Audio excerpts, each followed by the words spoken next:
ஐயர் மந்திரம் உனக்கு எப்படி தெரியும்? ஏடா ஐயர் மந்திரம் உனக்கு எப்படி தெரியும்? எங்க அப்பா செத்த பாரு, எங்க அம்மா ஐயர் வீட்டுல வேலை செஞ்சிருந்தாரு. இது அடுவாரு சொல்லு. எங்க அம்மா ஐயர் வேலை செஞ்சிருந்தாரு. அப்பா செத்து எத்தனை வருஷம் ஆகுது? எங்க அப்பா செத்து 10 வருஷம் ஆச்சு. 10 வருஷம் ஆகுது. எங்க அம்மா ஐயர் வேலை செஞ்சாரு. வேலை செஞ்சாங்க. அப்படி பார்க்க போனா ஐயரு அம்மால வச்சுக்கிறாரு.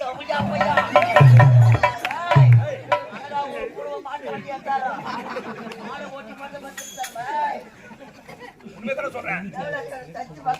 உனக்கு அப்படியே வந்த மந்திரம் தெரியும்? மந்திரம் தெரியும். ஐயரு அம்மால வச்சுக்கிறாரு. மந்திரம் தெரியும்.